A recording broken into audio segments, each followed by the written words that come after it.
Hi అండి. 'పవన్ కళ్యాణ్' అయితే తన సినిమా కోసం అయితే ఒక సంచలనం చేశాడు. ఎందుకంటే 'హరహర వీరమలు' సంబంధించి 'మాట వినాలో' ఒక సాంగ్ అయితే బయటకొచ్చింది. ఈ సాంగు అతను జస్ట్ తెలుగు లాంగ్వేజ్ గాకుండా కన్నడం, తమిళం అలానే హిందీ మొత్తం 4 భాషల్లో ఇతనే పాడేశాడు పాట మొత్తం గూడా.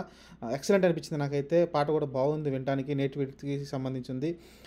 డీప్ రూటెడ్ లాంగ్వేజ్ తోటైతే ఈ సాంగ్ అయితే రాయడం చూసాం. అది కూడా పెంచల్ దాసు.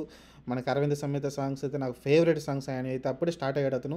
ఎక్సలెంట్‌గా అయితే అతనైతే లోకల్ లాంగ్వేజెస్‌లో లోకల్ వర్డ్స్ భలే వాడతాడు. ఇప్పుడు ఏదైతే తెలుగులో అతని 'పవన్ కళ్యాణ్‌నే' పాడడం చూసాం. తమిళ్‌లో అతనే పాడాడు. అలానే కన్నడంలో అతనే పాడడం చూసాం. అలానే హిందీలో కూడా మొత్తం 4 లాంగ్వేజెస్‌లో 'పవన్ కళ్యాణే' అతనే తన ఓన్ వాయిస్ తోటైతే పాటలైతే పాడడం చూసాం. నాకైతే ఎక్సలెంట్ అనిపించింది. అన్ని పాటలు నేను విన్నాను. విన్న తర్వాత అసలు ఎక్సలెంట్ అనిపించింది నాకైతే. ఏదైతే ఒక్కొక్క లాంగ్వేజ్ ఒక్కొక్క పాట ఉందో ఆ పాట అయితే విన్నాను నేను. బాగుంది. మీరు కూడా ఒకసారి వినండి. బాగుంది ఇది నాకైతే. నచ్చింది నాకైతే. 'పవన్ కళ్యాణ్' ఇంత కాన్సంట్రేషన్ తోటైతే ఈ పాట అయితే పాడాడు. చాలా రోజుల తర్వాత అయితే సినిమా మరి రిలీజ్ అంటున్నారు. చూడాలి మరి ఈ సమ్మర్‌కి అయితే వస్తుంది.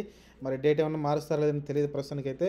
ఆ డేట్ అయితే అనౌన్స్‌మెంట్ వచ్చింది. ఫస్ట్ 'హరహర వీరమల్లే' వస్తుందని ఫస్ట్ చెప్పింది 'పవన్ కళ్యాణ్' గారే. ఎందుకంటే ఎప్పుడో స్టార్ట్ అయింది సినిమా. మధ్యలో చాలా కారణాల వల్ల సినిమా ఆగిపోయింది. ఇప్పుడైతే ఆయన కొంచెం రెగ్యులర్‌గా షూటింగ్‌లో పాల్గొంటున్నాడు. రెగ్యులర్‌గా షూటింగ్ అయితే చేస్తున్నాడు కాబట్టి సినిమా నాకు తెలిసి ఫాస్ట్‌గానే మన ముందుకైతే రాబోతుంది. ఈ పాటైతే నాకైతే ఎక్స్ట్రార్డినరీ అనిపించిందండి. బాగా నచ్చింది గూడా. చూడాలి మరి సిట్యుయేషన్ ఏంటో గాని ఒక కొండపైనైతే ఈ పాటైతే పాడుతున్నారు మంచిగా. మిగతా క్రూడ్ చాలామంది అక్కడ ఉన్నారు. మిగతా వాళ్ళు గూడా కనిపిస్తున్నారు. మంచిగానే ఉన్నారు క్యారెక్టర్ ఆర్టిస్టులు గూడా. చూడాలి. ప్రస్తుతానికైతే ఈ సాంగు 'పవన్ కళ్యాణ్' అన్ని భాషల్లో అతనే పాడడం అనేది ఒక సంచలనంగా మారింది. అది బాగా నచ్చింది నాకైతే. ఎవరికీ ఛాన్స్ ఇవ్వకుండా.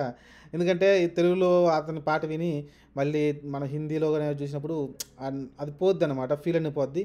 ఆ ఫీల్ మిస్ అవ్వకుండా 'పవన్ కళ్యాణ్' గారు అన్ని భాషల్లో పాడటం అనేది చాలా బాగా నచ్చింది నాకు.